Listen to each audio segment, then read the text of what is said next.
तो प्यारे बच्चों, स्वागत है आपका बड़ा भारत एजुकेशन प्लेटफॉर्म पर। तो देखिए, आज अपन पढ़ने जा रहे हैं दहन और ज्वाला। अगर आप चैनल पर नए आए हैं तो चैनल को सब्सक्राइब कीजिए ताकि आपको वीडियो इसी प्रकार की मिलते रहें। तो देखिए, अपन सबसे पहले पढ़ेंगे यहाँ पर दहन। देखिए, दहन क्या होता है। कोई भी आपके पास वस्तु है, जब आप उस वस्तु की ऑक्सीजन के साथ अभिक्रिया करवाते हो तो उसी को अपन बोलते हैं दहन, या बोलते हैं उस पदार्थ का जलना हो रहा है, वो पदार्थ जल रहा है। ठीक है। तो किसी भी वस्तु का वायु यानी कि ऑक्सीजन की उपस्थिति में जलकर ऊष्मा व प्रकाश उत्पन्न करना दहन कहलाता है। कोई वस्तु आपके पास है, जब वो वायु की उपस्थिति में जलती है तो ऊष्मा और प्रकाश देती है, उसी को अपन बोलते हैं दहन बोलते हैं। उसी को अपन क्या बोलते हैं बेटा जी?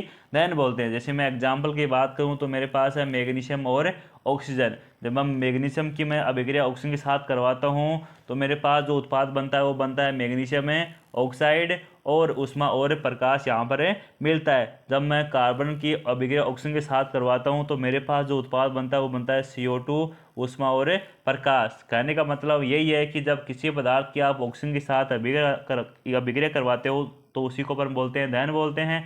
उत्पाद क्या मिलेगा? जो जिस पदार्थ का अपन दहन करा रहे हैं उसका यौगिक मिलेगा। जैसे अपन मैग्नीशियम का दहन कराए तो मैग्नीशियम ऑक्साइड, कार्बन का दहन कराए तो CO2। साथ में आपको ऊष्मा और प्रकाश से बहुत अधिक मात्रा में प्राप्त होते हैं। अब उसके बाद अगर बात करते हैं अपन अगली स्लाइड की, तो देखिए दहन के प्रकार। यहाँ पहले अपन पढ़ लिया दहन, अब उसके बाद देखेंगे अपन दहन के प्रकार। तो देखिए, दहन होता है वो 3 प्रकार का होता है। दहन कितने प्रकार का होता है? दहन वो 3 प्रकार का होता है। पहला होता है तीव्र दहन, दूसरा होता है सवता दहन, और तीसरा होता है विस्फोटक दहन। तो सबसे पहले अपन बात करेंगे तीव्र दहन की। अब देखिए, तीव्र दहन क्या होता है। कुछ ऐसे पदार्थ होते हैं जिनको आप छोटी सी चिंगारी भी दिखाओगे ना आज की, तो तुरंत जलने लग जाएंगे। तो ये ऐसा जो दहन हो रहा है इसी को अपन बोलते हैं तीव्र दहन। जैसे आप घर के अंदर जो आपका LPG का जो सिलेंडर होता है, आप उसको थोड़ा सा लाइटर से टच करोगे, लाइटर से जलाओगे तो तुरंत आग पकड़ लेगा। बल्कि जो ऐसे लकड़ी ऐसा नहीं करती। क्यों? क्योंकि वो तीव्र दहन नहीं दर्शाती लकड़ी। क्यों? क्योंकि वो नहीं दर्शाती। जबकि जो LPG गैसें होती हैं वो तीव्र दहन दर्शाती हैं। क्यों दर्शाती हैं? क्योंकि वो दर्शाती हैं। ठीक है। तो तीव्र दहन क्या होता है? ऐसे पदार्थ जो छोटी सी चिंगारी से ही जलने लगते हैं। तो इस प्रकार का जो दहन होता है इसी को हम बोलते हैं तीव्र दहन। क्यों? यानी क्यों? इतना थोड़ी एक कारण होगा किसी चीज़ का। जैसे गैस के चूल्हे को लाइटर की चिंगारी से जलाना। गैस का चूल्हा आपके पास है, उसको जैसे अपन लाइटर से जलाएंगे तो जल जाएगा। ठीक है। तो इसी को अपन बोलेंगे तीव्र दहन बोलेंगे। उसके बाद देखिए, जो दूसरा है वो है सवता दहन। पहला हो गया तीव्र दहन, छोटी सी चिंगारी से आग पकड़ लेगा, तीव्र दहन। सवता दहन में क्या होगा कि ऐसे पदार्थ जो किसी प्रत्यक्ष कारण के बिना अचानक से जलने लगते हैं, इस प्रकार के दहन को सवता दहन कहते हैं। कुछ ऐसे पदार्थ होते हैं जो अपने आप उनकी आग पकड़ लेते हैं वो, और जो इस प्रकार का जो दहन होता है इसको अपन बोलते हैं सवता दहन। जैसे मैं फॉस्फोरस की बात करूं, अगर आप फॉस्फोरस को कमरे में लाकर रख देते हो तो वो अपने आप क्या करता है, आग पकड़ लेता है। तो वो क्या हो रहा है, वहाँ पर सवता दहन हो रहा है। उसी प्रकार आप जब कोयले की खानों में जाओगे तो वहाँ पर क्या होता है कि जो कोयले की खानें होती है ना, वहाँ पर कोयला अपने आप आग पकड़ लेता है। तो इसी को अपन बोलते हैं सवता दहन। और अगर अपन बात करें किसकी, जंगल की, तो जंगल में क्या होता है कि जो जंगल होता है उसमें आग लग जाती है गर्मियों के टाइम पर कई बार। तो क्यों लगती है? क्योंकि वहाँ पर कुछ ऐसे पदार्थ होते हैं जिनका ज्वलन ताप कम होता है, वो आग पकड़ लेते हैं। आग पकड़ लेते हैं तो वहाँ पर स्वतः दहन होता है, कोई जलाता नहीं है, अपने आप वो क्या पकड़ लेते हैं, वो आग पकड़ लेते हैं। तो जो इस प्रकार का जो दहन होता है उसी को अपन बोलते हैं स्वतः दहन। कोई प्रत्यक्ष कारण नहीं होता उनका, वैसे वो जलने लग जाते हैं, तो इसी को अपन बोलते हैं स्वतः दहन। जैसे मैं उदाहरण की बात करूं यहाँ पर, जैसे फॉस्फोरस कमरे के ताप पर वायु में जल उठता है, कोयले की खानों में कोयला स्वतः जलने लगता है, जंगल में स्वतः आग लगना, ये सारे ही हैं स्वतः दहन के उदाहरण हैं। और इसी प्रकार अगर हम बात करेंगे अगले दहन के प्रकार की, वो है विस्फोटक दहन। अब देखिए, जो विस्फोटक दहन है, इस प्रकार के दहन में ऊष्मा, प्रकाश और ध्वनि उत्पन्न होती है। इसमें कौन उत्पन्न होगी भाई? ध्वनि होगी। ये दहन तो होगा लेकिन इसमें कौन उत्पन्न होगी? इसमें ध्वनि उत्पन्न होगी। ठीक है, जैसे पटाखों का फटना, जब पटाखे फटते हैं तो ऊष्मा भी मिलती है, प्रकाश भी मिलता है और बहुत अधिक मात्रा में वहाँ पर ध्वनि भी उत्पन्न होती है। तो इस प्रकार का जो दहन होता है उसको अपन बोलते हैं विस्फोटक दहन। उसके बाद अगले पॉइंट की बात करेंगे अपने ज्वाला, जिसको अपन बोलते हैं फ्लेम। तो देखिए फ्लेम क्या होती है?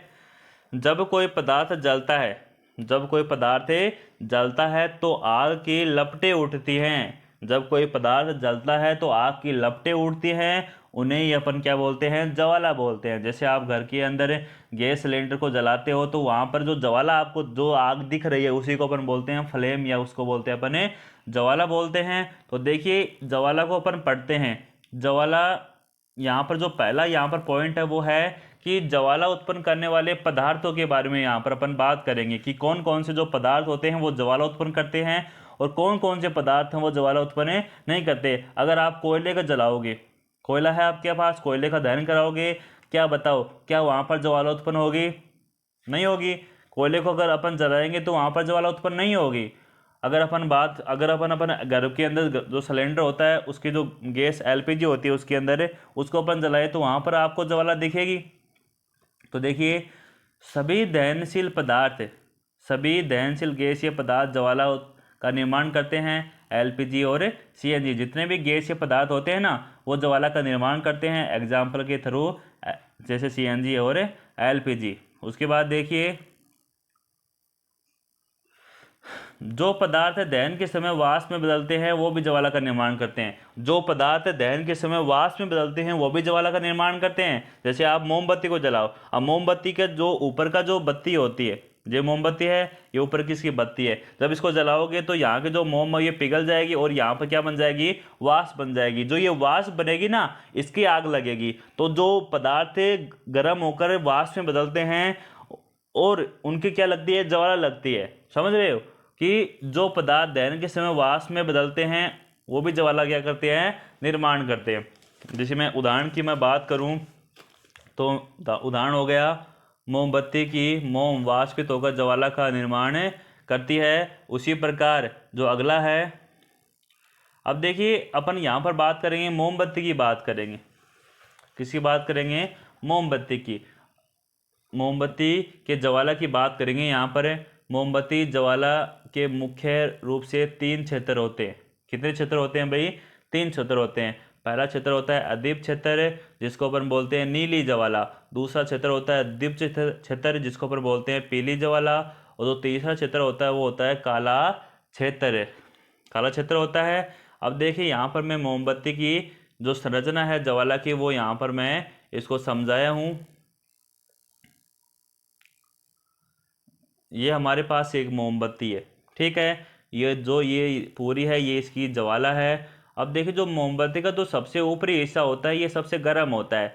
जो मध्यम होता है वो मध्यम गर्म होता है, जो सबसे नीचे होता है वो सबसे गर्म होता है। ऊपर वाला सबसे गर्म, उससे कम गर्म मध्य वाला, और सबसे कम गर्म होता है नीचे वाला। जो ऊपर वाला जो क्षेत्र होता है उसकी जो ज्वाला का रंग होता है वो नीला होता है। क्यों होता है? क्योंकि यहाँ पर जो मोम वाष्पित हो रही है, वाष्प में बदल रही है मोम, उसका पूर्ण दहन हो रहा है, ठीक है। और इसी को अपन बोलते हैं अदीप्त क्षेत्र। जो बीच वाली ज्वाला होती है वो पीली होती है। क्यों? क्योंकि यहाँ पर इसको ऑक्सीजन की फुल सप्लाई नहीं होती।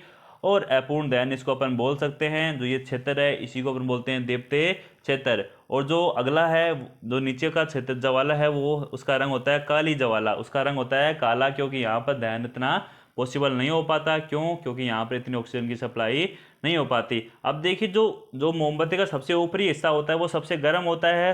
और जो सुनार होता है, जो सोना चांदी को पिघलाते हैं, वो इसी एरिया का उपयोग करते हैं जो सबसे ऊपर वाला होता है, जो कि गर्म होता है, ठीक है। तो मैंने यहाँ पर एक पॉइंट लिखा है कि सुनार सोना चांदी को पिघलाने के लिए सबसे ऊपर वाले भाग का उपयोग करता है, ठीक है। तो यहाँ पर इस प्रकार हम पढ़ रहे हैं दहन और ज्वाला को।